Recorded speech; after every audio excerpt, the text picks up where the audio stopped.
people for this last presentation. The first person who will join us will be Jim Meckoff.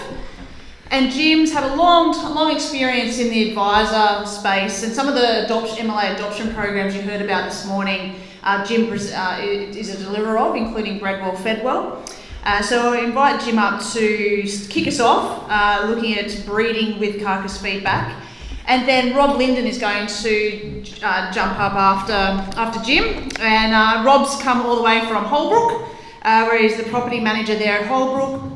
Has been participating in the whole Gundagai Lamb story, as well as some of the adoption programs that MLA has been offering as well. So we'll start with Jim and finish off with Rob, and we'll open it up for questions after that. Okay, good afternoon everyone. Thanks very much for the invitation to speak here today, MLA, and well done to people for getting here. It's been a long while since we've had face-to-face contact, so it's nice to be here. To Will, thanks very much for your introduction into the new value chain, and Isabel, great stuff there too, because you've been trying to nut it out on the farm, and I can see a lot of what you're already doing is what we've extracted from the PGS. So I think Keely mentioned the PGS Profitable Grazing Systems Workshop. That's what I'm here to talk to you about. Okay, so the Meet the Market PGS got kicked off a couple of years ago with 2 pilot workshops, and Elkie's here somewhere. Where are Elkie? There you are, out the back. So Elkie and Bruce Hancock had a lot to do with pulling it together.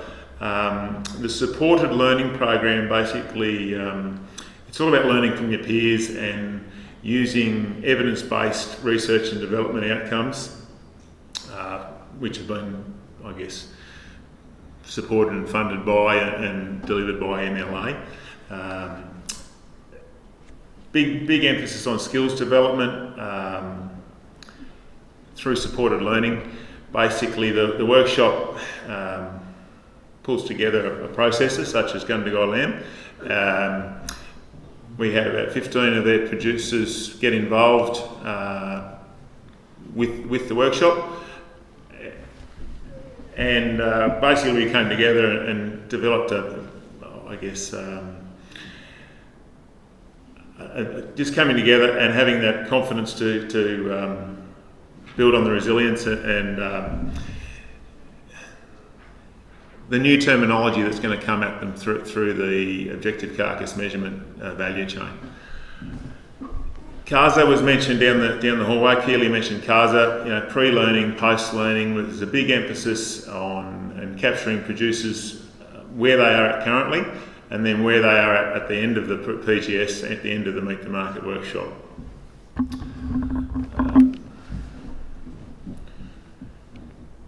So just Gundagai Lamb as the processor being involved, ARMTech, Advanced Livestock Measurement Technologies. They've been terrific in terms of supporting the PGS. A lot of the information that was delivered came out of the sheep CRC, and JBS also partnered up with Elkie over here in South Australia in the pilot program and rolling out the secondary, the initial project. So we got together, was it March 2021, and then we've only wrapped up in March 2022 with a big COVID hiatus in the middle of it all. And it's basically 3 sessions coming together at the plant. 2 of those sessions were held at the plant. The first session obviously made sense to meet up there. That's where we introduced the identifying the potential component of the workshop. So in terms of identifying the potential, it was learning about live animal assessment, so on farm, doing that fat scoring, doing that live weight assessment, working out GR scores or estimated GR scores that we should be retaining from should be getting back on those carcasses. But then we started to look at the new technology that's in the plant. So the objective carcass measurement technology being DEXA, the dual energy X-ray absorptiometry. You can see you saw the X-ray images on Will's slides as well. Basically splitting out the fat, the muscle, the lean meat component, and the bone component. The bone component doesn't change too much, but the lean meat and the fat components can move around a fair bit. So we did a little exercise down in the lairage. You got Bruce Hancock there. We did a fat scoring assessment. Got those lambs killed. We went down to the chillers. We had the GR measurements taken on them, and what it showed was that most of the participants are actually better than the assessor on the scales in the plant, and at best we're about 50% right. So GR assessment or palpated GR assessment is a pretty rubbery number. What we learned very quickly was that DEXA is a fantastic way of figuring out how much lean meat yield was in the carcass. We also got to learn the terminology around eating quality traits. So, intramuscular fat, shear force, correlations between those traits, the feedback solutions that were generated through the Gundagai Lamb portal were also thrown around on the day. And that's where, I guess, producers involved in the PGS, their eyes started to light up. So all of a sudden, for the first time ever, they've had this continuous feedback loop coming back to them, or potentially coming back to them on lambs that they were going to consign to Gundagai Lamb. Participants, obviously, we did the meet and greet, and we got to find out a bit about each other's enterprises, and they started a bit of a journey on setting up an action plan for their own businesses. Now, during that session, we introduced them to some of the resources that are out there available. So down on the table, you've got the lean meat yield guide. Listen, if you haven't got it, get it, download it now. It's the information nucleus lock. It's all the key findings out of that from the sheep CRC. It's the number one go-to resource when it comes to this stuff. On the right of that, there's a slide there indicating lean meat yield and the GR tissue depth, or your fat score tissue depth. There's a hell of a lot of fat in a fat lamb. So when those carcass weights get up there and you're starting to lay down 30 mils of fat, the lean meat yield component in those carcasses is really diminishing. There's a lot of trim coming off those carcasses. It's very inefficient as you as producers to be putting fat onto carcasses. And this is a real light bulb moment for many of the producers in the workshop to sort of start understanding the development of the lamb carcass as it grows, as it lays down that fat, how much slower that lamb grows as it's starting to put on that fat. So having feedback, understanding where those lambs were, or where lambs that were going to be consigned might be sitting on that lean meat yield curve, really got them thinking, gee, I've got to get hands on in the yards, I've got to start fat scoring those lambs, I've got to start weighing them, and I've got to start figuring out my optimum time to market. I mentioned the eating quality traits. Okay, so we've already heard a number of times about the antagonistic relationship between lean meat yield and eating quality. From the INF flock, as intramuscular fat increases, you've got tenderness increasing, so your shear force, your like should be decreasing, the overall liking of that lamb should be increasing. So IMF has a wonderful relationship with the overall liking, eating quality traits of the lamb. Lean meat yield, though, also, as it increases, it's going to be decreasing your IMF, and as it increases, shear force is also going to be increasing. So a couple of relationships coming up, but you can see the genetic trend lines of ASBVs in the lamb plan database. We've been very effective at selecting for growth rate, post-weaning weight, all those sort of traits. We're getting huge gains over time. Lean meat yield, as a consequence, is also increasing. Shear force, the yellow line there, you can see it's been going up with our lean meat yields and carcass weights.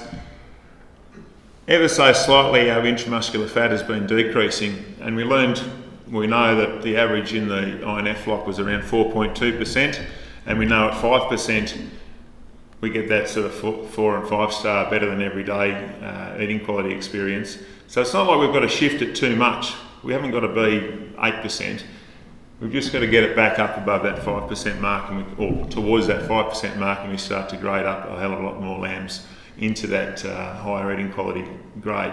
But we've recognised this, and we've turned it around through the use of indexes, through the use of traits such as IMF, shear force, lean meat yield and the indexes like TCP that have been introduced to the lamb production industry. It's very important that we don't just set up payment systems and new value-based pricing set up around lean meat yield alone. We understand now why Will told us that if we just go after carcasses with lean meat yield and no guaranteed eating quality, we'll probably have bad experiences from our consumers. We don't want that.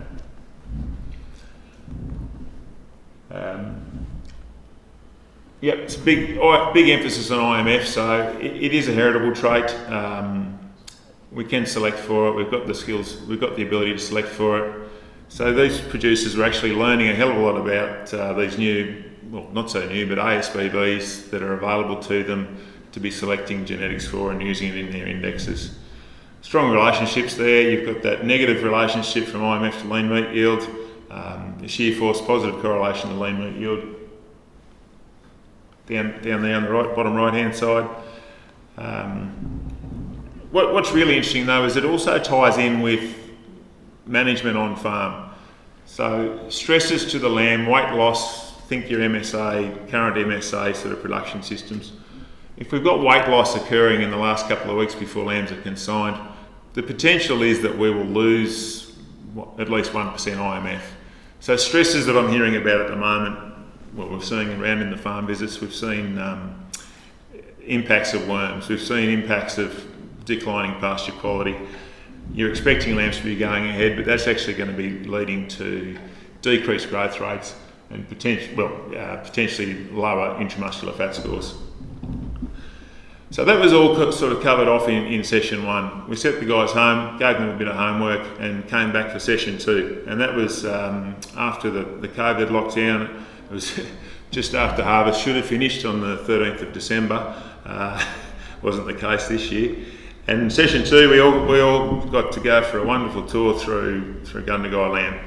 So Will, again, gives up his time, him and the crew down at Gundagai Lamb, we all get suited up. I said Larry's to load out, but we actually go the other way, don't we, Will? So it's load out, we go clean and we come out dirty. So we go from load out through the plant, through the kill floor, through lairage, and it was a real eye-opening experience to get that opportunity to go through a full-scale production plant, seeing every facet of the production plant, to see the DEXA, to see the IMF, to see the staff on the kill floor sort of putting in the animal health traits. What was it, 20? It's 20 animal health traits that can be scored, matching that back to individual carcasses. And again, the guys are saying, so I can get this as feedback. This can all come back to me on my consignment that I loaded to you yesterday. The cogs are starting to turn. It's not so much about me facilitating a workshop and downloading information. There was so many more questions raised as a result of participating in the PGS. And those feedback solutions started to come into play. We've got the Gundagai Lamb score through the portal, incorporating that animal health, the lean meat yield and the IMF to build up that score and that feedback. To see those guys get a lesson on the portal at the plant, sort of, it's been pretty much non-stop. I think talking to some of the supply chain coordinators there, they've had consignment after consignment from the participants wanting to know where their lambs fit in terms of the database there at Gundagai Lamb. So yeah, session 2, awesome to be on site, awesome to go through the plant. If you haven't been through a plant, most of the people here have been, but really encourage your clients or really encourage people who are serious about the lamb industry to get into the plant and see what's happening there, know your customer, know that you're part of the value chain. Session 3, we wrapped it up in early March this year, and Session 3 was more about what can we do on farm to improve compliance? What can we change? What are the genetics in the paddock telling us about what sort of results I should be getting from my feedback? And I'm fortunate to have Rob's here, and he's going to be able to give you an outline of what's happening in terms of genetics versus feedback. What are the opportunities? So, introduction to ASBBs, the indexes, introduction to the RAM Select app. probably anybody not using the RAM Select app, listen, get into the RAM Select app. It is a fantastic tool for commercial producers to start benchmarking their RAM teams, benchmarking their genetic performance. What a great asset to have in the farm business. We discussed breeding objectives, developing a smart breeding objective, key traits, correlations. So again, we're going back over that. Lean meat yield's great. We can get, carcasses heavier and we can get more lean meat yield. We can strip the fat off them if we want to. We can grow them out to 34 kilos. But how much fat's on them? We've got to understand that lean meat yield. What are the implications of that and eating quality? Get into the paddock, checking out the pastures, understanding the real drivers of lamb performance. So down there at Ridgehaven, you've got the agronomist on property. Well, not everyone's got that, but we were able to sort of demonstrate what is required to generate 250 or 300 grams per head per day.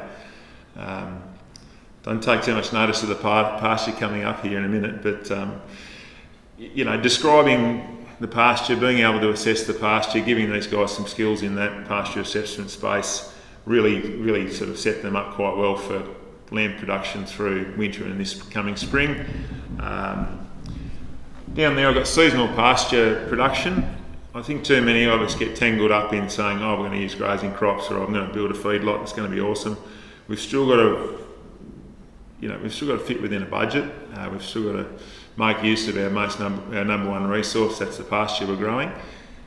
So if you can do that from, improved pastures with 50 or 70% clover in it in the springtime, and turn off a heap of lambs prior to any supplementary feeding, you're going to be a long way in front. And I guess at the end of the day, we had one of the reps from Zoetis, Jock Munro, who's been terrific to work with on this project, came in to talk to us about the 20 odd animal health situations. Zoetis and Animal Health Australia have now compiled fact sheets, like a 2 or 3 page fact sheet on every one of those conditions, and having them in the uniform state. So it's like a manual of all the uniform animal health conditions. It's not a product from SARDI, it's not a product from New South Wales DPI, it's not a product from DAFWA version 7 1987 or something. It's all uniform, easy reading, easy to read, and being able to be pointed to these fact sheets from the Gundagai Lamb portal on your feedback, it starts to, you can start to see the cogs turning, and you're seeing, I've got an arthritis problem, what can I do about it? I've got sheep measles, what can I do about it? That's the sort of feedback that's coming back to these producers, and it's just, really mind-blowing. Genetics, okay, so it's great to be able to go out and buy the best genetics, but you've still got to be able to feed them, you've still got to look after them, you've still got to manage their animal health issues, and you've got to do that within a, I suppose, costed budget to try and return those profits. Here we are down at the host farm, the Willows at Coolac. They're prime lamb and maternal genetics.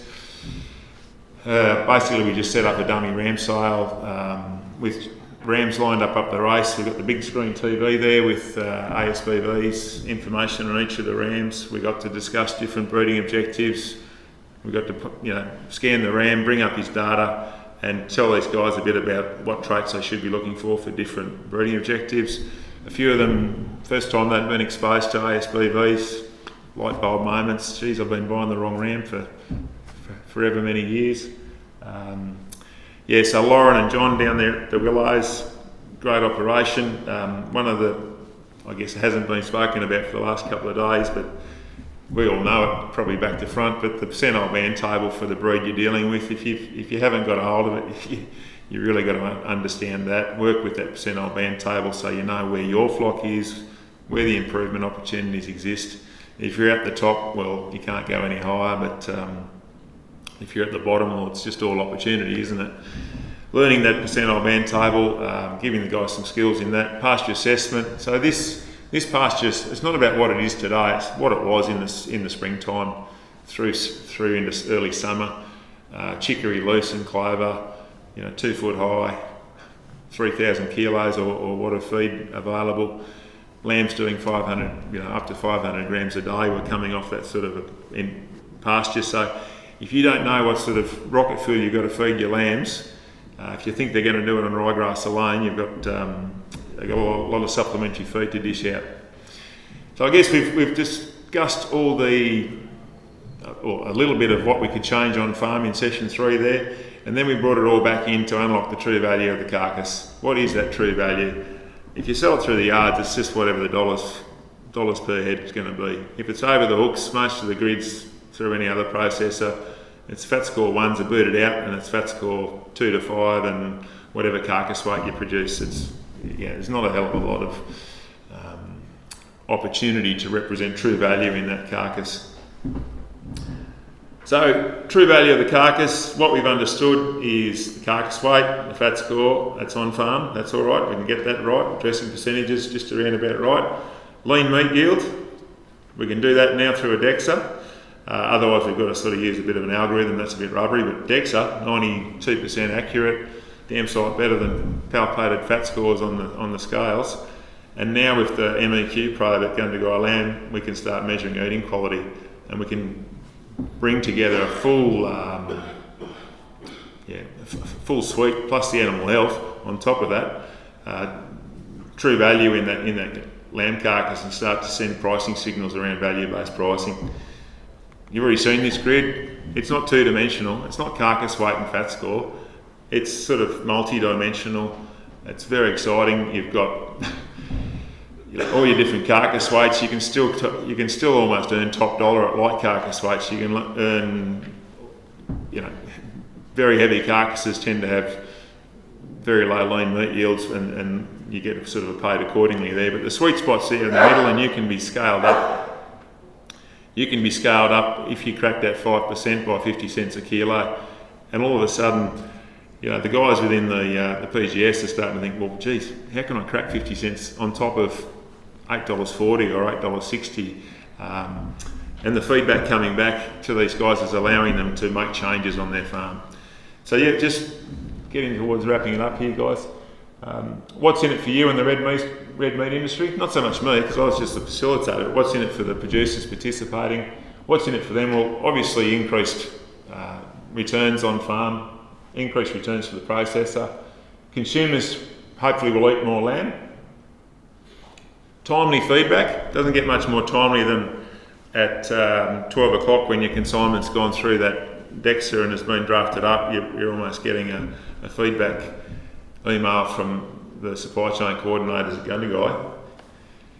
You're getting meat quality, carcass composition and yield, animal health, traceability on individuals. If it's coming, it's there. Can be done though. We've got to put a few extra labour units in the plant though for that. Ejective carcass measurement, tying it all in together there gives us that value-based pricing signals. Improved compliance, relationships. One of the big things I noticed from facilitating the group was the relationships that developed between the supply chain coordinators, the staff at the plant, Michelle Henry, being able to sort of, R&D guru there at Gundagai, now being able to sort of liaise closely with a bunch of producers, questions firing out to left, right and centre. Yeah, it was really, really great from a relationship and building trust point of view. We stopped guessing. That's probably the big one. It's not a breed thing. There's as much variation within breeds as there is across breeds, so we've got to stop guessing. Nutrition, oh geez, my lambs didn't perform so well.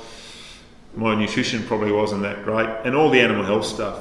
So you get guys that were trading lambs and they're getting feedback coming back to them sort of saying, oh, you've got a bit of this and you've got a bit of that and there's a fair bit of that there. And then you get the home breeders that are all squeaky clean and close flocks and, worm their dogs.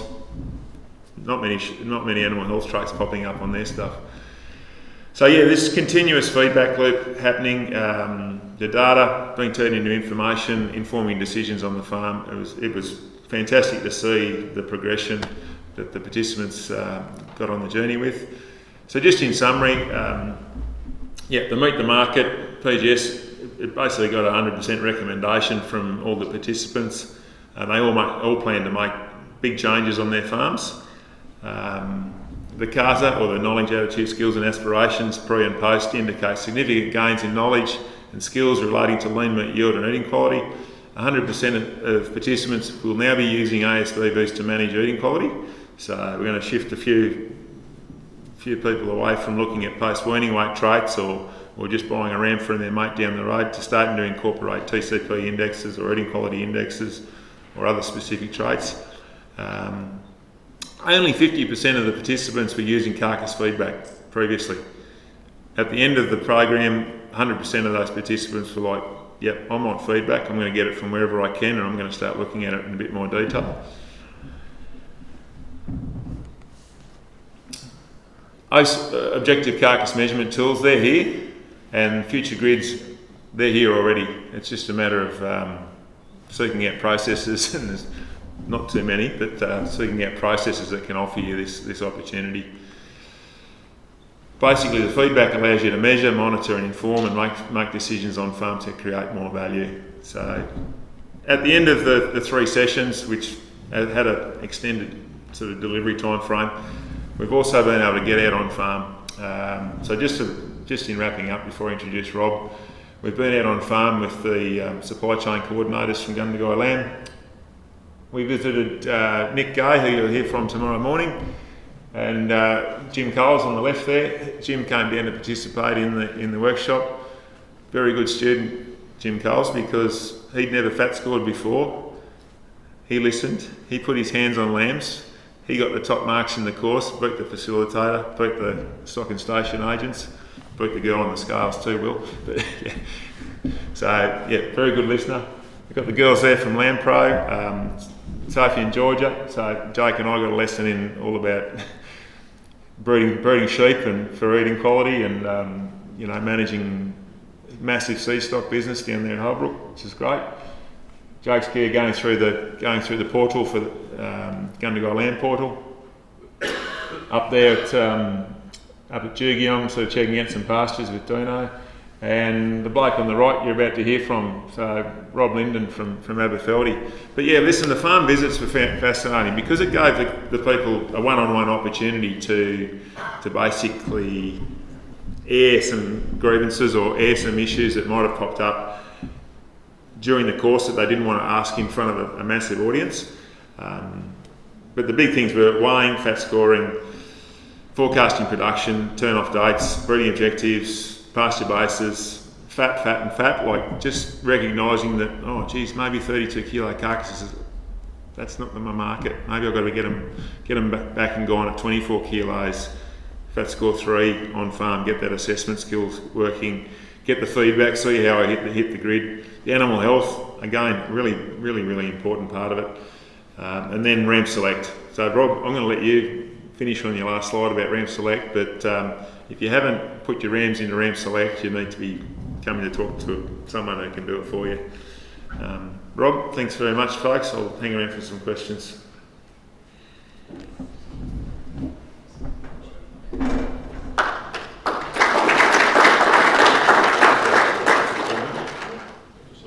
My name's Rob Linden. I'm managing a primarily fat lamb enterprise at Holbrook, as Jim alluded to. I did want to start by just thanking Jim, Emma and MLA for the invitation to come and speak. It's a real privilege for me. I also want to thank Will for the early participation in his program at Gundagai Lamb. It's been fantastic for us as a farm, so thank you. A little bit about us. I should have said I'll leave the actual programs to what Will and Jim said. I'll sort of speak more about how that's been useful to us on farm. The original questions we had to ask, how we've been able to answer most of them, and then the actual results that we've seen to date on farm.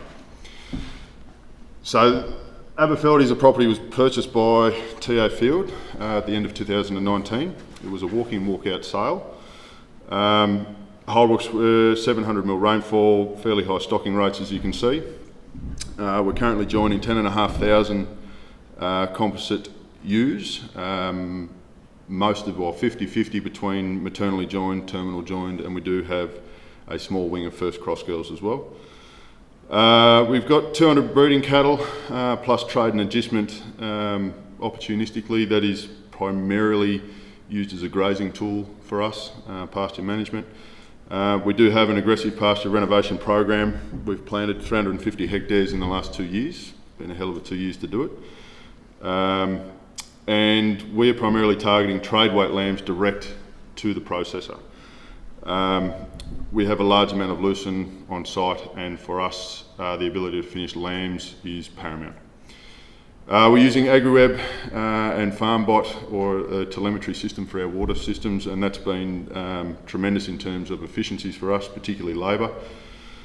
And as the same as everybody in a high range, well, possibly everywhere in Australia at the minute, we're all trying to monitor and improve any sort of feet issues or structure issues within the flock.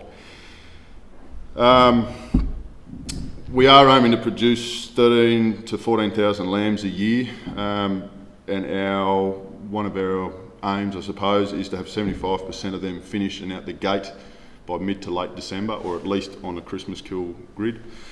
So it's a fairly aggressive program. August through till January, or whenever the last of the lambs leave, is pretty hectic for us.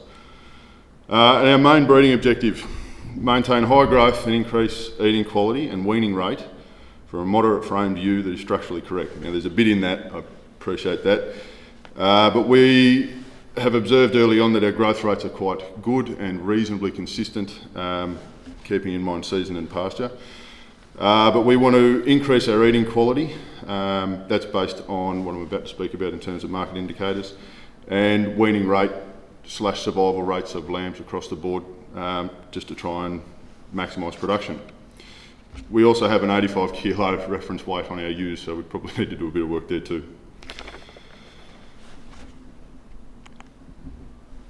So at the beginning, as I said, it was walk in, walk out, so we didn't have any genetic information on the females that we purchased. There was a large variation in the ewe base that we took over. There was a large number of ram sources used prior to us taking over, with minimal data collection happening. So we were flying blind effectively. So these were the original questions that I started with. I wanted to know what the market signals were now and what are they likely to be moving forwards. How desirable is our end product? How sustainable is what our product going to be over a long period of time? And the purchaser of our product past the processor, we want to be producing a premium product, so what is that product? We wanted to have a more targeted approach to purchasing rams.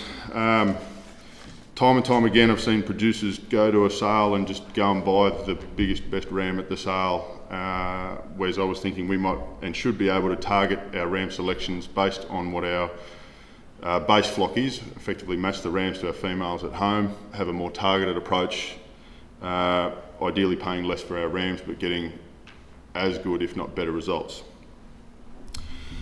The genetic potential of our ewes, like I said, walk in, walk out, it was a bit of a mystery to us to start with. We had phenotype, we had a gut feel, but we didn't have any data or hard evidence.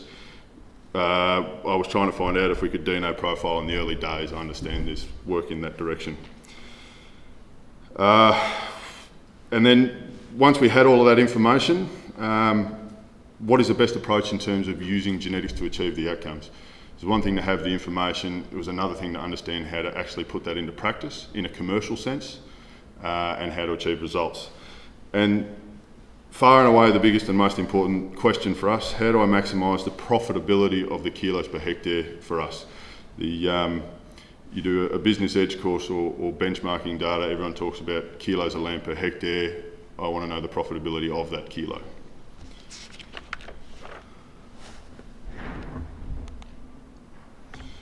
So those questions led us to Gundagai Lamb fairly early on in the piece, at any rate. We had some early consignments go through. I appreciate those graphs might not be the best to see, but we originally got involved because we were thirsty for that feedback. We wanted some hard numbers based around what our flock was. We thought that was the bare minimum to really be able to make educated decisions to move forward from. But we were blown away with the amount of data that we were able to get. The eating quality feedback alone was great for us. the animal health feedback. You can see there, that's an example of the feedback graph from one of our consignments. You can see the numbers of each sheep. You normally wouldn't get anywhere near that sort of data. It's very upfront, as both Jim and Will alluded to before. It's fantastic knowledge. It gives you something to actually use at home rather than just understand that there was a condemned carcass. And the opportunity to speak directly with the processor. Jim said this before as well, but between Will, Michelle, Jake, the Gundagai Lamb team, the ability to actually pick up the phone and make a phone call and really talk to these guys about where they see the market heading, where is it now, what would they like to see in terms of progression within the industry, and where they really see the value moving forward. And then the ability to track changes over time through the portal. Both Will and Jim spoke about the portal itself, but just the ability to track it over time, see where you stand in each consignment. You can then look back at what those lambs were when you sent them, compare that back to how you sit on a Gundagai lamb average, which is what the line is on that bottom graph, how our consignment was, which is the bars, and then track that over time to really see how you're moving.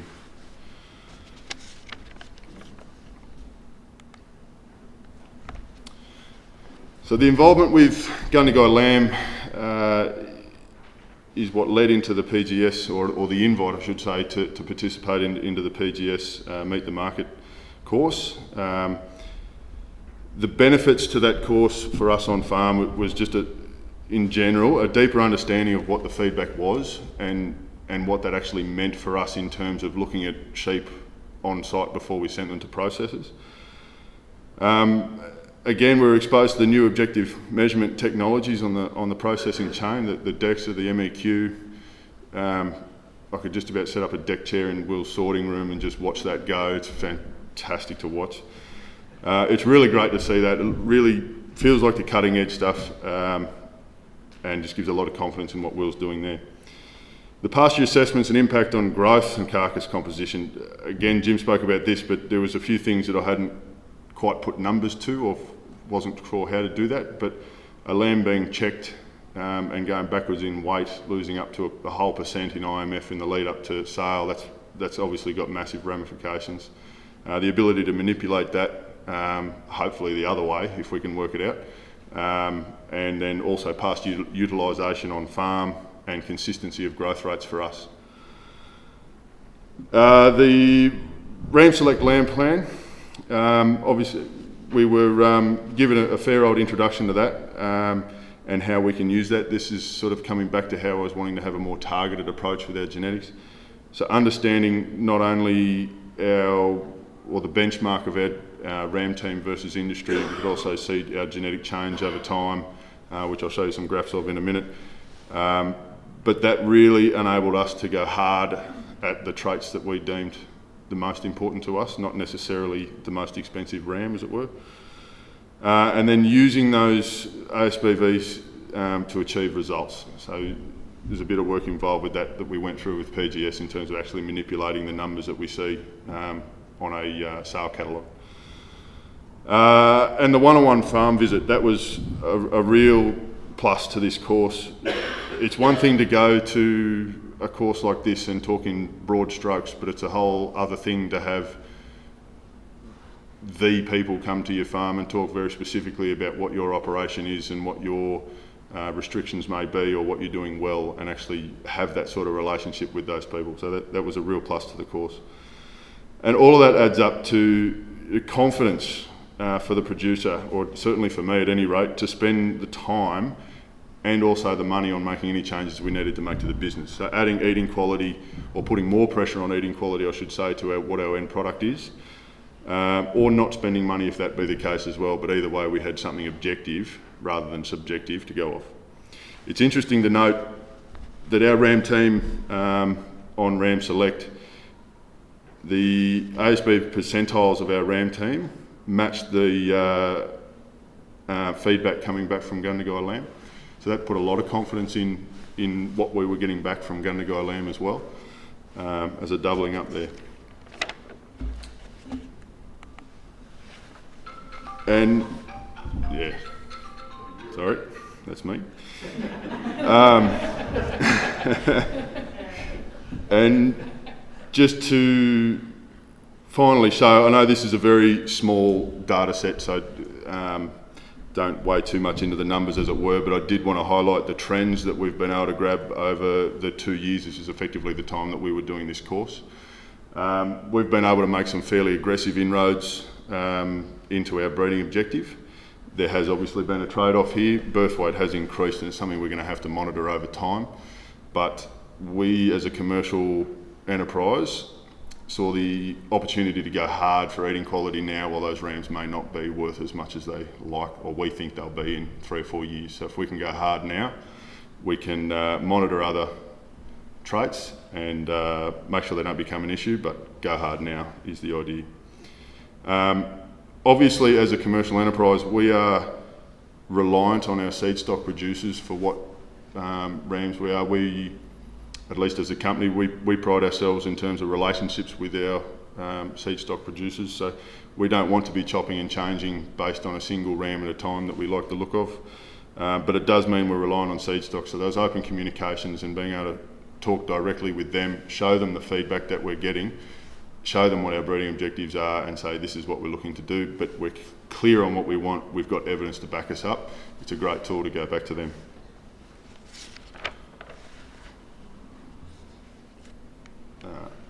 And that's us. But that's, I'll leave that up for a second just to show the results that we're getting in a short period of time just by using a combination of Ram Select, knowledge from the PGS and feedback from Gundagai. Great, thanks very much.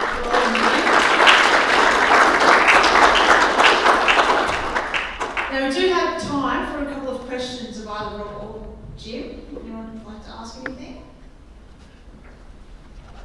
Blown them away.